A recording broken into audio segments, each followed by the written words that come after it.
What's Gucci YouTube? It's your girl KieraNicole back with another video. So as you guys can tell by the title, obviously this is a very deep video to me.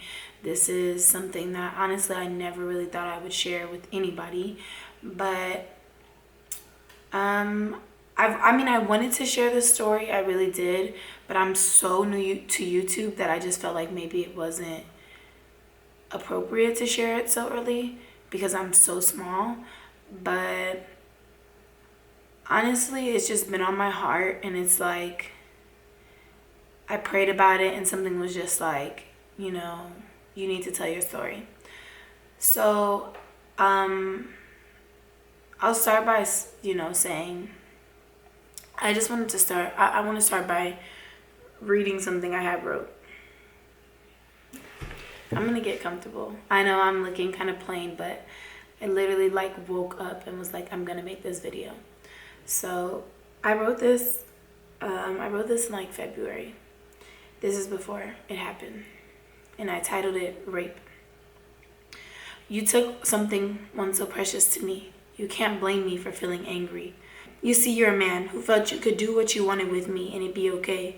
I tried to tell you stop, but my soul left my body. My words turned into tears, and I just laid there frozen in time. Kinda how I'm frozen right now writing this. It's like I'm watching a movie and I can't do anything. I can't help myself escape from this rape. When you raped me, you didn't just take something precious from me. You took a piece of me, the innocent, happy girl who thought it could never happen to someone like her. You broke me. I was helpless and alone. I was weak. Notice I said was, because never again. When we talk about rape, everyone gets quiet. No one wants to speak. Well, I'm done keeping quiet. I wonder how you feel when you wake up. When you meet a girl in the back of your head, do you think about raping her? Or do you convince yourself that she wants it? Did you think because you were a man and you thought so highly of yourself that I did too? Did you think it was okay to force yourself on me? Was I supposed to enjoy this pain? This constant mental fuck over and over? The pain in my veins, the anger in my heart. That night you stole my innocence. Little Key can't pretend to be okay because I'm not, and I've had enough. Because rape just ain't okay. Sorry, it's really hard for me to even read that. So basically I wrote that because I was molested my freshman year of high school. And it was really hard for me because I didn't know the guy. I met him I saw him at a basketball game. I wanted to talk to his friend. We all went up to the mall. He ended up showing up instead of his friend. And that night I was molested. And I ran into him when I was a junior because one of my friends at the time, I mentioned her in a previous story time. She was a messed up person. But long story short, she ended up dating him even though she knew what he had done to me. And she swore that it wasn't the same guy. But obviously when you're attacked by someone, you know who it is. Anyone who's a victim of sexual assault or rape or molestation knows their attacker for the most part. Unless, I'm not saying everyone, but, if you've seen the attacker's face, you remember that. Or even, if you've been attacked, you remember the different things of that night. And, it was just really hard for me because, he admitted to what he did to me. And he said that, he thought I wanted it. And I was literally crying. I begged him to stop. And I had never done anything. I was 13 at the time. I had never really kissed a boy. I had pegged and stuff. I had never had sex with a guy. I had never been touched by a guy, nothing. So that was the first time anything had ever happened to me. I had never done anything in my life. And anyone who knows me knows I come from a very religious family. So, I didn't tell anyone because I was scared. I didn't really know how to tell anyone, to be honest. So I ended up telling my dad one day because he didn't understand why I didn't want to go back to the school. And my attacker did not go to my school, but my friends who were there when it happened did, and they didn't do anything to stop it. And so I personally did not want to go to that school ever again because I didn't want to see those girls. And, you know, I finally had to tell my dad what happened. And his response was, well, you shouldn't have been there and it wouldn't have happened. Because I was supposed to be in the mall. I wasn't supposed to, you know, we weren't all supposed to go back to the car. And, you know, from that day, it made me like, I will never talk about this because I felt like it was my fault. And, you know, obviously I'm older now, and I know that that wasn't my fault. I was 13. I said no. I did all the right things. I said no. I said stop. I cried. So, you know, after that, it was really hard for me to date. Like, I still dated boys in high school, but I kind of stopped after my sophomore year. But I never had sex with a guy, any of those things. I was traumatized. Like, I literally was traumatized.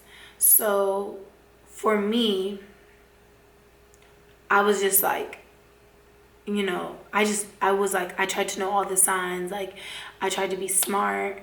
I tried to, you know, help my friends out when I saw they were too drunk, because I just never wanted someone to feel that pain. And, you know, once I started getting older, I would tell people once I got close to them, like once I felt comfortable. Like my senior year, I started opening up more.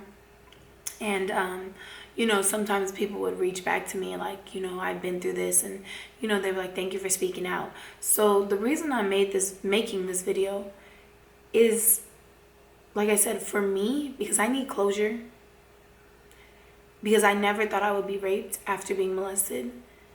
And I don't know what girl is going to watch this and say thank you, because I didn't get a chance to watch a girl who went through the same thing. And I know different girls now put their stories out, but when I was 13 and 14, nobody was putting their story out.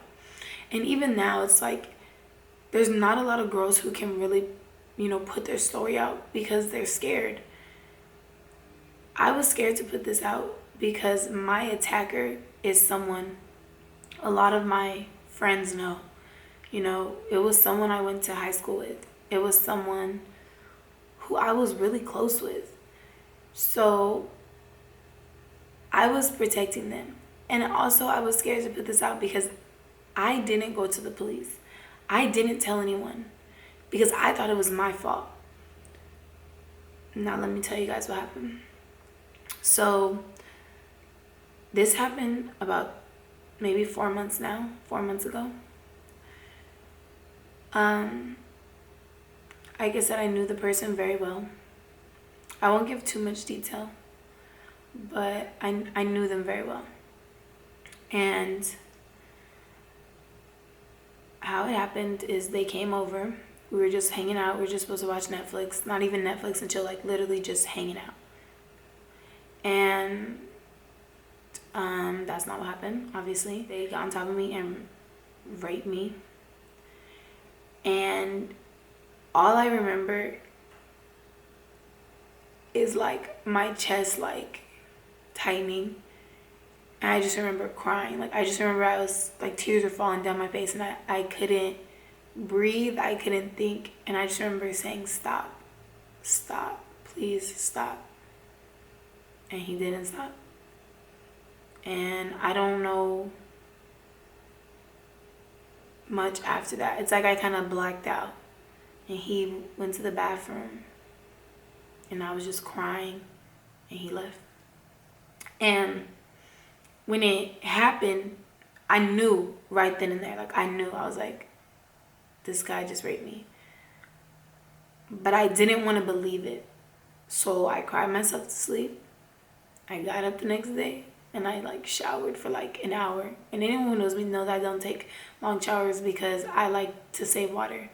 And so I take like 5-10 minute showers. Like I don't like to be excessive in the shower. But I just sat in there for an hour and I just cried. And I was like shook. And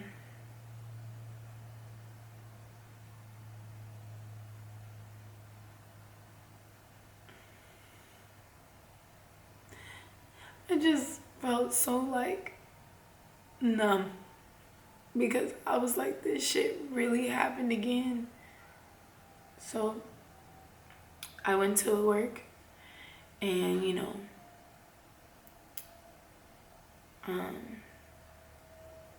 It was hard. It was really hard for me because this person knew what they did, and they told people like that we had sex, and it wasn't sex, and I just didn't say anything. And then they began to harass me on all social media, blowing me up on anytime I posted a YouTube video, making ignorant comments, stalking me to the point where it was obsessive calls, obsessive texts. My family even would like see my phone, and it was like continuous. I didn't want anybody knowing what was going on with me because I was like, I'm not a victim. I'm not a victim. Like, I don't care. So when I went to Miami, I went with a group of girls, if you guys watched the vlog. And I was just sitting on the beach one night, and I was just crying. Like, I was just crying. It was like 2 a.m, and I was just like crying. And me and one of the girls were talking, and she was like, telling me an article she had written, and it was saying like, she was saying that she was sexually assaulted, and she was letting me know like it's sad that victims of rape and sexual assault don't want to be victims. It's like, why is it not okay to be a victim? Because victim is seen as a negative connotation, and like, we are victims of this, and it's okay to say I'm not okay, and it's okay to cry. And I told her. That was the first time I told anyone what happened to me, and I just let it all out, all of it. And it just felt, I'm not even gonna say it felt good, because it was like I was admitting, like I was like really like, he raped me. It just like, it was sitting on my chest. Like, I told a few friends because like I said, I hadn't told anybody, and I just wanted to grow from there. And I had talked to some friends about sharing my story on YouTube, and they were like, I don't think you should do it. Like, I just don't think it's a good idea. And that's why when I had wrote that poem, I don't know if it was preparing me for this pain, but like I said in that poem, when we talk about rape, no one wants to speak. Everyone gets quiet. And that's so true. Like, nobody likes to talk about rape because it's such a heavy topic that people are like, I don't want to talk about that. But it's like, girls is out here getting raped, y'all. Like, for reals, And I'm sorry if I don't have no emotion, but I'm just tired. I'm so tired because I know so many women, grown women, who have been molested as kids, who have been raped by their fathers, by their brothers, by their friends. And I'm tired. Like, I'm so fucking tired. I'm tired of being strong. Like, I'm tired of all this shit. And it's like, I'm okay now. Like, y'all, for reals, I'm good. I really am okay now because I took the time to pray. I took the time to meditate. I forgave that person. I didn't need to talk to this person to forgive them, but I forgave him because God gonna deal with him. He gonna get his karma. I don't need no one to retaliate, which is why, like I said, I cannot give too much details because this person is just too obvious. But I know they're probably watching this video. So you will get what's coming to you. I don't need to do nothing. God will handle you. So at the end of the day, I'm making this video for the young girl who may not want to speak out, for the young boy who may not want to speak out, because yes, boys do get raped, for the woman who may have been raped and never spoke out, for the man who may have been raped and never spoke out. I am trying to be a voice for y'all because people forget anybody can get raped, from the age of a newborn to an old woman, older man. Anyone can get raped. Black, white, Chinese, Mexican, it don't matter what race you are. Rape has no gender, rape has no color, rape has no age. Anyone can be raped. And when you're raped, it takes something from you. Like, it really does. Like, I literally feel like I lost a whole piece of myself for the longest. Like, I was so depressed. And so I'm making this video because I want women and men to know the signs. If a girl or a guy says no, stop. If a girl or a guy says stop, stop. If they don't say anything but yes, you need to stop. If you see somebody crying, whether you think it's a good cry or a bad cry, you need to stop and check on them. You don't do things because you're in the moment. Like, that's just fucking disgusting to me. Like, I'm sorry, but that's fucking gross and there's no excuse.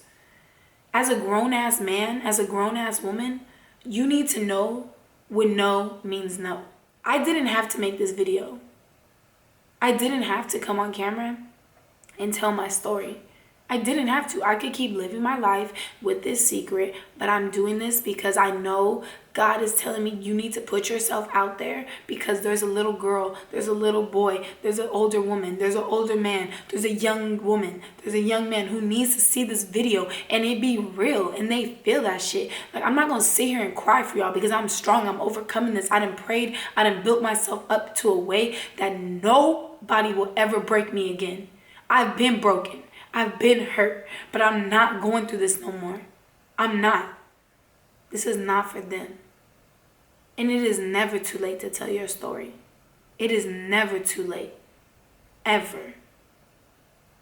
It is okay with every decision you made, whether you told someone, whether you took them to court, whatever. It is okay. I didn't feel that way in the moment, but now I know it is okay. So, I'm sorry if this video is long, but I needed to tell this story. I needed to tell my story. My name is KieraNicole. I'm a victim of rape, and I'm a victim of molestation. I pray for anyone who watched this video all the way through, that if you are a victim of any of those three things, or you know someone who is a victim of any of those three things, that you seek help, that you have someone. If you don't feel like you have anyone to talk to, email me. I will call you. I will talk to you, just so you can let that out. I mean that from the bottom of my heart, because I know how it feels to carry that weight around. Y'all know I love you. Y'all know it's always Gucci with y'all. Positive comments only. If you with that bullshit, get out of my mentions, get out of my comments, get out of all my stuff. This is my story, and I'm sharing it with y'all. I love y'all.